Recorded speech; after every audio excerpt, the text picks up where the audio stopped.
ဒီကတော့ linear transformation ရဲ့ metric ပါအဲ့တော့ metric ကိုပြန်လေ့လာရအောင် metric ကတော့ကျွန်တော်အခြေခံပညာတော့သင်ခဲ့ဘူးပါတယ်เนาะအဲ့ဒါတွေပါပဲအဲ့တော့ metric ကိုပြန်ပြီးတော့ one minute app ကျွန်တော်လုပ်ပေးမယ်အဲ့တော့ metric ဆိုတာဘာလဲဆိုတော့ two dimensional ရှိတယ်เนาะ array ပေါ့เนาะ array တစ်ခုပဲဖြစ်ပါတယ်two dimensional ရှိတယ် vector တစ်ခုလို့လည်းပြောလို့ရပါတယ်အဲ့တော့ metric မှာ row နဲ့ column ရှိပါတယ်အဲ့တော့ဥပမာဖြစ်ဆိုလို့ရှိရင် metric e ကเนาะဥပမာသူမှာ row တွေရှိမယ် column တွေရှိမယ်အထက်က element တွေတော့ a လိုပဲရေးအောင်ပထမ row ဖြစ်တဲ့တော့1เนาะပထမ column ဖြစ်တဲ့တော့လည်း1ပဲ a11 a12 a13 เนาะအဲ့ဒါဆိုနောက် element တစ်ခုကို a21 a22 a23 ပေါ့เนาะa31 a32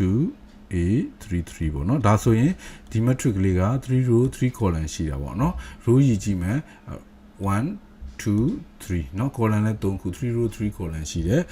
เนาะဒါ metric လေးတစ်ခုပေါ့เนาะအဲ့တော့ metric တွေမှာကျွန်တော်တို့က metric တွေကို addition လုပ်တာတော့ကျွန်တော်အခြေခံပညာတော့လည်းသင်မှုပါတယ်เนาะဘာမှမထူးပါဘူးဒီတိုင်းပဲတန်းပေါင်းချလိုက်လို့ရပါတယ်ဥပမာဖြစ် metric A နဲ့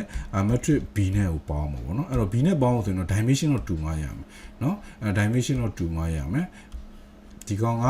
2 row 3 column ရှိမယ်ဆိုလို့ရှိရင်ဒီကောင်လည်း2 row 3 column ရှိမှာပေါင်းလို့ရပေါင်းလာတော့ element တစ်ခုချင်းစီပေါင်းလို့ရပါတယ်เนาะတစ်ခုချင်းစီခြာပြီးတော့ပေါင်းလို့ရပါเนาะဒါဆိုရင်ပြန်ထွက်လာတဲ့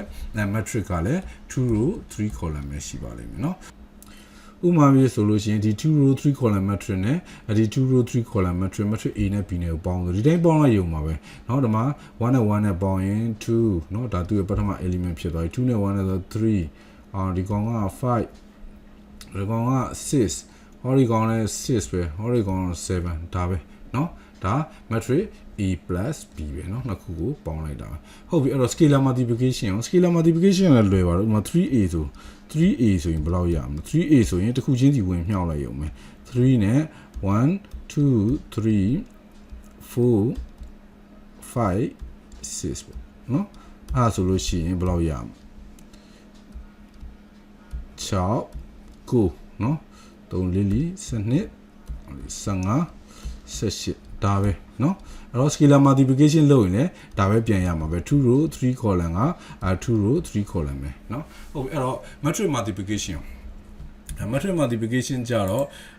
ကျွန်တော်တို့ A matrix က2 row 3 column ရှိတယ်ဆိုလို့ရှိရင် B matrix ကလည်း3 row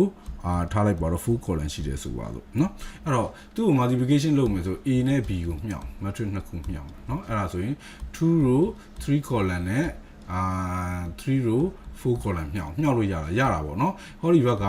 column နဲ့ဒီဘက်က row နဲ့အရေးတော်ချင်းတူတယ်ဒါဆိုရင်မြှောက်လို့ရတယ်အဖြေကဘာရလာမလဲဆိုတော့2 row 4 column ရလာမှာပေါ့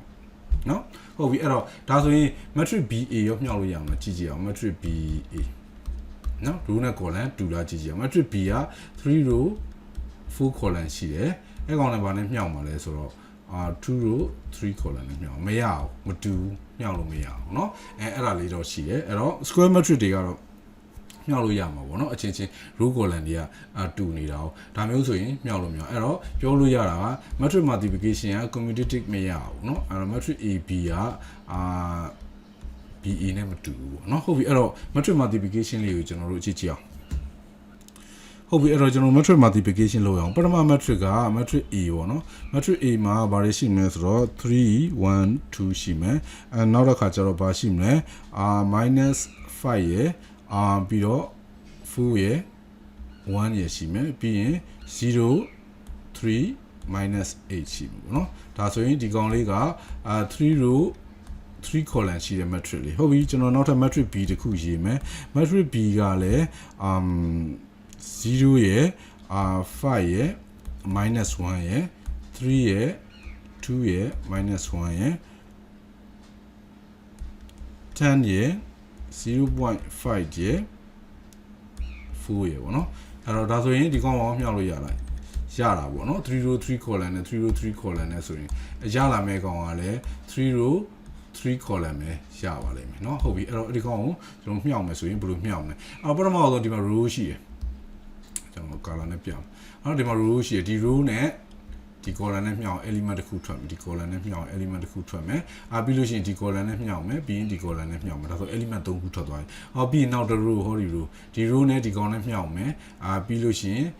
element တစ်ခုရပြီဒီ row နဲ့ဒီကောင်နဲ့မျှအောင်မယ်ဒီကောင်နဲ့မျှအောင်เนาะဒီတိုင်းမျှောက်သွားတာပေါ့เนาะအဲ့တော့ matrix multiplication ကအကုန်လုံးတည်ပြီးသားဖြစ်မှာပါဘာလို့ဆိုအခြေခံပညာအလယ်တန်းတွေအထက်တန်းတွေမှာဒါတွေပဲလုပ်ခဲ့ရအောင် okay အဲ့တော့ကျွန်တော် calculator လေးနဲ့မျှောက်ကြည့်အောင်เนาะcalculator နဲ့မျှောက်မှာဆိုတော့အဲ့တော့အစအနေပြန်ပြမယ် set တဲ့ထဲဝင်ပြီးဒီမှာ matrix number 4 number 4ရဲ့ဝင် define matrix တဲ့ matrix define လုပ်မှာ number 1ဆို matrix A ကို define လုပ်မှာ row ဘယ်လောက်ရှိလဲကျွန်တော်တို့3 row 3 column တွေပဲ3 row 3 column ဒါပဲเนาะဒီမှာဆိုရင်ကျွန်တော်ထည့်ပြီးသား3 1 2ဆိုဒီမှာတစ်ခုချင်းစီနှိပ်သွားရုံပဲ -4 1ဆိုဒါရပြီအဲ့တော့ matrix define matrix ကိုပဲပြန်နှိပ်မယ်1 matrix B ကို define လုပ်မယ်3 row 3 column ပဲเนาะဒါလည်းကျွန်တော်ထည့်ပြီးသားပဲ0 5 -1เนาะ3 row 3 column ဟုတ်ပြီဒါဆိုရင် matrix နှစ်ခု define လုပ်ပြီးသွားပြီပေါ့เนาะdefine လုပ်ပြီးသွားပြီဆိုလို့ရှိရင်ရပြီကျွန်တော်ဘာလုပ်မလဲဆိုတော့ matrix ကိုကျွန်တော်တို့တွက်မယ်ဆိုတော့ဆွဲချကြည့်လိုက်ဟုတ်ပြီအဲ့တော့ matrix A နဲ့ matrix B ကိုပေါင်း matrix A နဲ့ matrix B ကိုပေါင်းမယ်ဆိုတော့ခါကျတော့ matrix A ရဲ့ number 3 plus နော် option ပဲပြန်နှိပ် matrix B matrix B က number 4နော်အဲ့ဒါပဲဒါ matrix ကို addition လုပ်တော့ဒီခါမျှောက်မှာဗျာ matrix A နဲ့ matrix B ကိုမျှောက် matrix A က number 3 plus sorry မျှောက်မယ် matrix B option နှိပ်မယ် matrix B က 4 okay နော်ဒီမှာဆိုရင်အဖြေထွက်လာပြီအဲ့ဒါပဲအဲ့တော့ matrix multiplication ဒါ1 minute ပြန်လုပ်ပေးတာပါတိတ်ထူးဆန်းတဲ့ဟာတွေတော့မပါပါဘူးကျွန်တော်နောက်သင်ခန်းစာကိုတွားရအောင်ကျေးဇူးပါ